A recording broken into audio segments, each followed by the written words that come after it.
Hello, hello, hello. Happy Live Day. Welcome to the Babe Cave.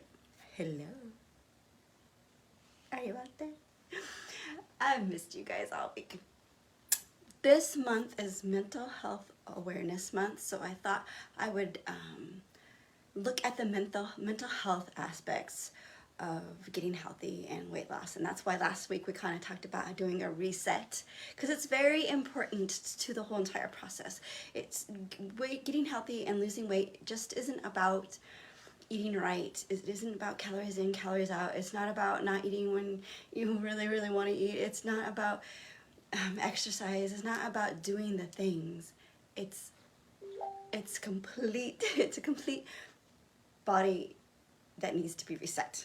Not just one thing, not just this thing, that thing, this thing. It's your complete body that has to be in balance and to be reset. And part of that is taking care of yourself as like self-care. Mentally, we need to be in the right place in our heart and in our minds in order for us to be able to lose the weight, because if we're not, it's just going to stay on. So today, oh, by the way, I'm Farrah, creator of the Babe Cave, where we help you rediscover your inner babe by getting you to be a healthy and strong mom. So if you've ever said to yourself, I know what to do, but I just can't seem to do it. Yeah, I know. I am been there. I am there right now. So I feel you. And like I say all the time, most of the time when I'm bringing you things, it's probably because I'm struggling with it myself. So, or have you just, you feel like you just want to do it, so you want to go to the gym, you want to go on that walk, and you want to so bad, like you do everything to hype yourself up, but you just can't do it, right? I know, I feel you. So you're not lazy, and you're not weak, and you're not a loser, you're not any of these things that you keep telling yourself, I promise, because I've been telling them to myself a lot lately. We just have so many things working against us, just naturally. Our brains are literally wired to help us seek pleasure, avoid pain, all while exerting the least amount of energy possible. Does that sound like going to the gym? Does that sound like spending hours in the kitchen? Does trying to create this wonderful healthy meal? Does that sound like our body is wired to do that? No, it's not. We have so many things working against us to have that motivation that we need. So, well, we could probably spend a whole month, and I think we have in the past, on motivation and what it is and how to get it and how to fight against it when you don't have it. But anyways, we have a lot of things working against us. And so today I wanted to talk about burnout. And I know that we've talked about it before in the past, but it's so important to understand it. Because it could be the very thing that is keeping you stuck in your weight loss journey.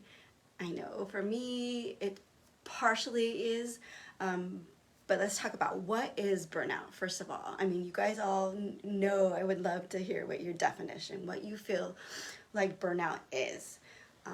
It's kind of like that mix of stress, decision fatigue. Oh, the decision fatigue, right? I would love that. It would become almost impossible to write down all the decisions that you have to make as a mom every day. Hi, Wendy. Hi, Natalie.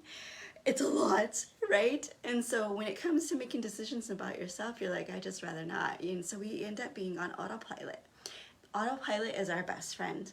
I remember when I used to work full time, driving to work and getting there and thinking, how in the heck did I get here? I don't remember what red lights I stopped. I hope I stopped at the red lights. I don't remember making that turn. I don't remember. And so we end up being on autopilot most of the time for ourselves, because we're always making decisions and making plans.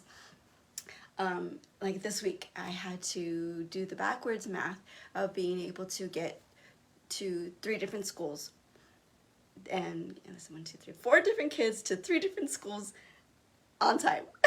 And it's a lot, right? The backwards math, we're so good at it. But it's a lot for our brains, right? So we get that mix of stress, decision fatigue, the mental load of it all, and the constant on the go all the time, especially if you have kids who are in sports or or if they're in extracurricular activities, like you feel like you're never home, like you live in your car. And so just juggling these millions of things all the time, our health is always on the back burner. Always. Always. And especially our own health is always on the back burner, because we just don't have time for that, right? It's just, we just put ourselves on the bottom of the list. So when your body is running on fumes, and what happens is we tend to hold on to fat. And that is because, and especially it's this fat right here around our midsection, especially that area. And the reason why that happens, so if you have this fat right here, the reason why this happens is because we get a higher percentage of cortisol in our bodies when we're under stress. And cortisol, I've talked about cortisol over and over again, but especially if you are in my stage of life, which I am discovering lately, it's a whole lot of fun, the perimenopause area of life. So you would have double the amount of cortisol going on in your body if you're in that stage of life. Cortisol is released upon when we have stress. And cortisol is a part of our system in our body that wants to help preserve us and keep us safe. You really have to understand that our bodies are programmed to keep us safe and keep us fed. And when we are under stress, our body thinks we need food. We need food to be able to nourish our bodies and have the energy that we need to do all of these mommy things, right? All of these mommy things have to get done. And so cortisol goes up. Lots of times sleep goes down. That's what I've been struggling with myself lately. Sleep goes down. Not getting any of that sleep. And guess what? You're not sleeping. Cortisol goes up again. So we're fighting constantly over trying to get this cortisol to go down. And the way that we get it to go down is by taking care of ourselves. I know you've heard it over and over again, self-care isn't selfish, because it's true. We have to take care of ourselves to be able to get that cortisol to go down so that we can be healthy and so that we can lose the weight. Cortisol is healthy, right? It helps us wake up in the morning. It helps us feel great. But when there's too much of it, it's not so good. So it has to be in balance. It's a beautiful, lovely balance that our body needs. Our hormones and our eating and our sleep, everything has to be in a beautiful, lovely balance in order for us to feel amazing. And that's what I want to do for you guys. That's what I want to help you guys do. So, why does burnout equal weight gain? We talked about that. So it's our sleep goes down. Our cravings are increased because our body is telling us, hey, we need this food. And it's usually not the good food either. It's usually the sugary food or the salty food or the greasy food. It's the food that has high fat content or high energy content. So something that's going to get us going as fast as we can. So sugar or high fat that is going to help us preserve so that we can eat off of it for a little while. So our cravings will increase, and guess what? Our motivation and willpower just tanks. Okay, so no matter what you do, no matter how clean you're eating and you're exercising, sometimes that doesn't do anything and your weight is just completely stuck and you're plateaued. So if you're plateaued, I would definitely look at your stress levels to see where you're at. There are some other reasons why you could be plateaued too. If you need PM me and we can talk. So, but your body thinks you're in survivor mode. It thinks that there's a famine or a bear chasing you, okay? So we have to get out of that. And how do we get out of that? Is by resetting our nervous systems. So this month, remember, we're talking about the mental part of it all. So we need to make sure we're getting enough sleep. Go to sleep earlier or sleep in a little bit more when you can. Go for a walk. Come to one of our walks, one of our mom walks. We're having one on the 21st. Let me know if you need more details. Go for a walk. Being in touch with nature and being outside is so good for your nervous system. Put your phone down if you need to at night, or pick it up and call someone. Talk to your best friend. Call a best friend. Just talking and chatting with a best friend or your husband or your mom or whatever can help reset and calm your nervous system. Make sure you say no. Make sure you say no as much as you need to, right? If somebody's asking you to do things and you just don't have time, it's okay. I give you permission. You need to give yourself permission to say no. Box breathing.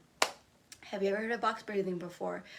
Box breathing is inhale for 4 seconds. 1, 2, 3, 4. Hold for 4 seconds. 1, 2, 3, 4. Exhale. 1, 2, 3, 4. Hold. 2, 3, 4. It's wonderful.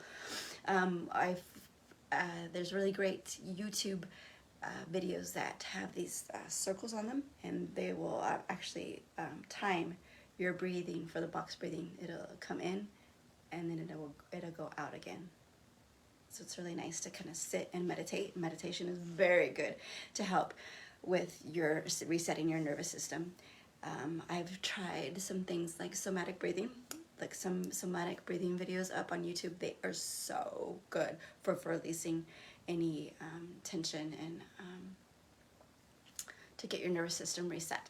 There's lots of different ways to reset, but it's basically just taking time for yourself and giving yourself some self-care. And if that's making a dentist appointment because you haven't done it, it's just getting something off of your plate. Get something off of your plate, okay?